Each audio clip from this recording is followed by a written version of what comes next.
G'day, Banjo from Jungle Masters. This wasn't going to be the video for today, but I've just stumbled across an excellent example of why I wear a chest rig instead of a backpack. It's modular, yeah, that's great, but the real story is travelling through thick vine. Now, if you'd like an example of what thick vine is, you can have a look there. I've just come up that way, and there's still plenty of it there. It's not as thick, obviously, as what I just pointed the camera towards over here, but it's thick enough. And I mean, look at it. It's thinner than a piece of string. And an individual one is not a problem. They come in bunches like that, and it's the bunches of it cumulatively have a much higher breaking strain. But the issue is, because they're individual fibres, if you like, an individual one can get caught on the smallest projection. If you wear a backpack, most of them sit above your shoulders. Backpacks these days tend to be tall and narrow, and they sit behind your head, which is all well and good if you're walking down a clear path. But when you're trying to push through scrub like this, and even if you're walking straight, you'll duck under something, it'll catch there. It's in an awkward position to try and clear it from behind you. Unlike the pouches on my hips, it's quite easy for me to access those with my hands, get the leverage needed to clear the whatever's hanging me up. But where backpacks really get caught is when you duck down to go under something. All of a sudden now, instead of having to duck down, to the back of your head, you have to add another 200 mil, 8 inches, to get underneath something, and that's just completely unmanageable in this sort of country. I'm going uphill, so I am very low to the ground most of the time. Fly. And yeah, if I had a backpack on, it would be that much harder than doing it.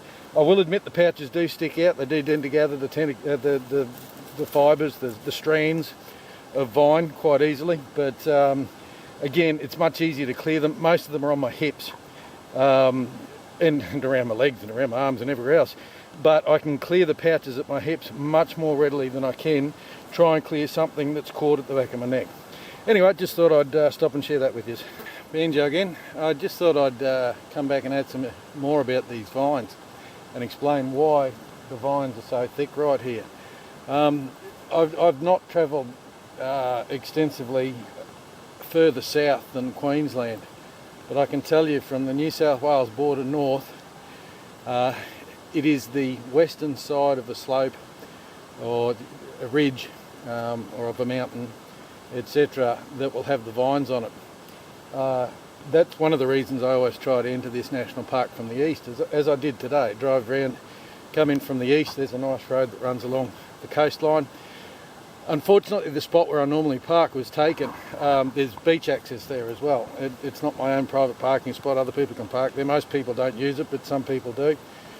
So I've had to actually come back along the coast a little bit, and I'm on at a moment a spur that sort of runs out to the east, but it's sort of a bit north of east. So rather than coming up the east side of that spur, which I would have liked to have done when they built the road, they actually cut out into the ridge, and so there's about 5 metres of very steep, very dodgy, you wouldn't even call it cliff face, because it's dirt, it's plants, it's loose rocks, it's all sorts of things, but it's very steep, and well, it's probably climbable. If you were to fall from the top, you could do yourself a very serious injury. It's midweek, so I don't know how long it's going to be before the next vehicle comes along, and I could end up in quite a serious condition. So I've had to come around that ridge, and because of the nature of the road, it was shorter to come round on the northwestern side until I came across a creek, and that creek then allowed me an opportunity to get above that drop-off, and now I'm trying to head up the slope, but it's put me on a northwestern slope, and that's why the vine's so thick. Just another quick one too.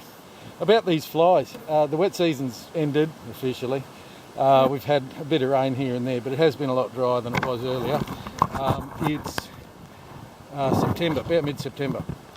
Now you'll know I often wear this scrim around my neck for the mosquitoes. Works just as well for flies. So I've taken it off now to talk to the camera. As soon as I turn it, in fact I'll do it now. Whoop, that didn't work well, did it?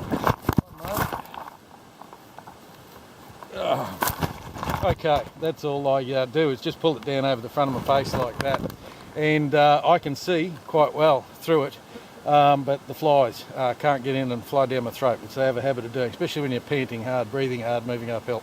Anyway, I'll leave it at that.